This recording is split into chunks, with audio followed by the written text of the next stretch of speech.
I'd like to ask a question, saying on the Ping Tower, we've got two, Thomas and David, that were very involved. David, I think, from 2007. And you mentioned the iPhone. I think the iPhone, the first one came out in 2006, 2007.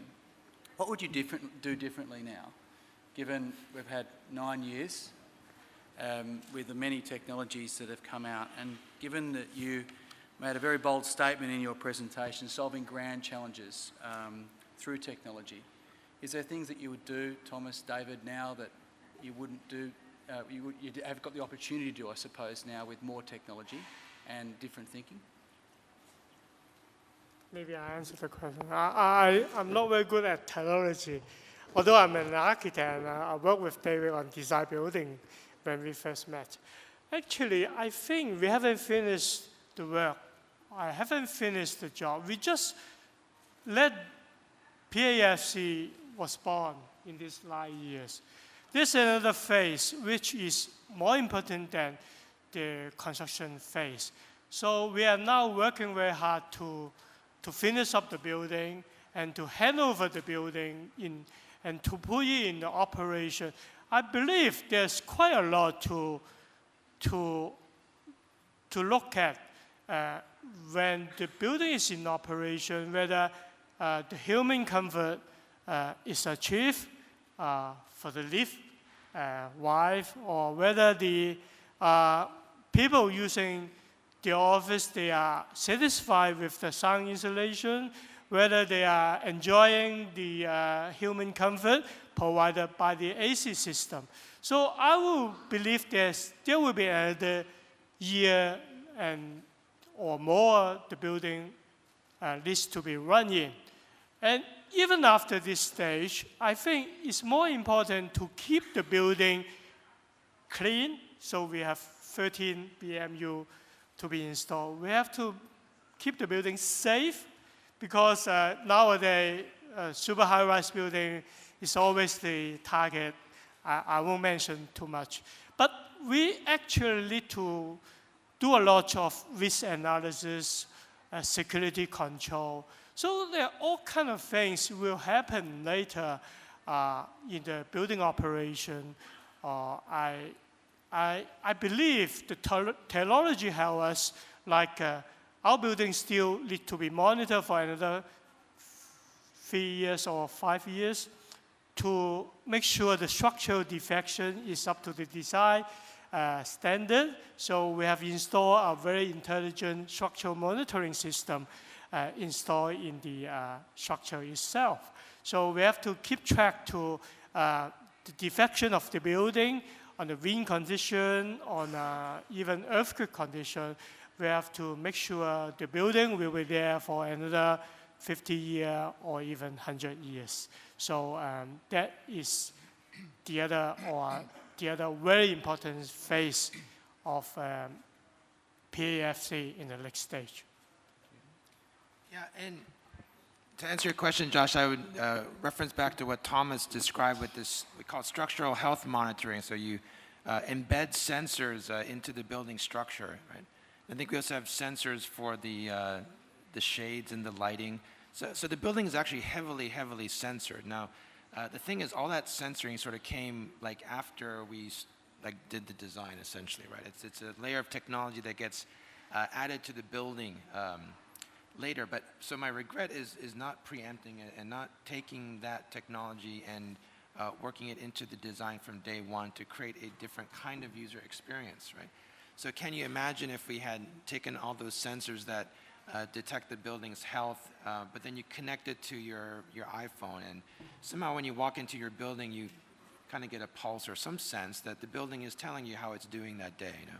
So the ability of actually for us to begin to kind of communicate and enter into kind of partnership or dialogue with the building, for me is fascinating, and not in a kind of gadgety sort of way, but sort of in a way that you might, you know, relate to a person or a pet or something, but in this sort of biological synergy between you and the building. So it's essentially taking those buildings and the sensors, we now have the capacity to bring buildings to life and interact with them in a way that we've never done before.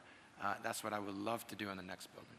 I see fascinating new ideas, new technologies on the lift system, elevate systems. I just wonder, you know, apart from the double-decking lift, any other, I mean, when do you think those new technologies will come to real life, come to real projects? Because I've been working on some of the projects, but always frustrated with things like you can't design an inclined lift. You can't do this, you can't do that. Okay, thank you. Okay, regarding the schedule you are asking for is when will be the equipment available. Actually, this is still under design, development, but nevertheless we will have end of this year the installation ready in our test tower for the first prototype, and will go operation in the early 2017. And then we are expecting another 2 to 2.5 years to get all the certifications or making the tests and so on. So we will able, this is a plan up to now, to launch it end of 2019, beginning of 2020 to the market. I'm curious, David, about a statement that you made in your presentation. Innovation won't come from us, but from technologies. Perhaps you could expand on that. Yeah, I think looking around, and as much as here at the council, we're kind of continuously pushing the envelope. It's the same envelope, right? We make things taller, we make things lighter, stronger, more efficient. But in terms of true disruption, I think really have to look out there in terms of what the technology companies are doing, and they are entering our space, right? And it's quite interesting, and in certain cases, it's done in collaboration with our members. So. Kohn, for example, is teamed up with IBM, who's going to apply deep learning technology to elevators, right? I heard Schindler signed a deal with Huawei to do something similar with connected elevators. And so you get, and then Google, God knows what they're doing. I think they are trying to automate my profession, right? Yes. Because they're hiring architects. I know this for a fact. Charlie. Yeah. One of your staff's working at Flux. Yeah, exactly. They've hired people away from KPF, and they're now probably trying to automate what it is that they used to do.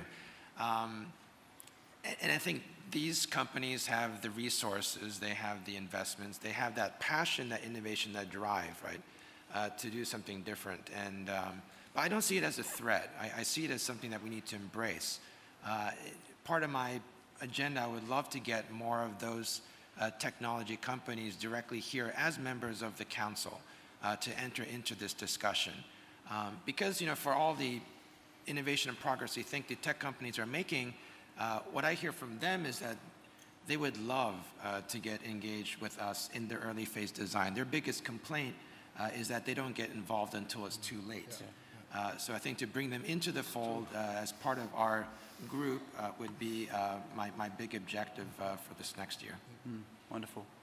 David, so how long do you think it'll be until our processes are automated, right? As engineers and architects, we're streamlining our processes, trying to save money, do things as quickly, as efficiently as possible. So we're all marching toward that.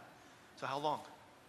Take a guess. Well, I think Microsoft, if they thought it was challenging enough, they could probably do it this year, right? Something like that. I think, but I would say it's, they can automate 80%.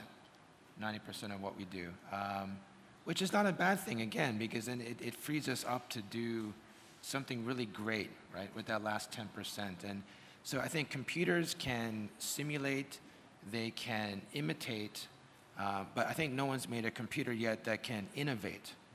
So I think innovation is the domain of us, right, the humans, and that's what we need to focus on. And frankly, if our time is freed up, by automation, that gives us more time to do innovation.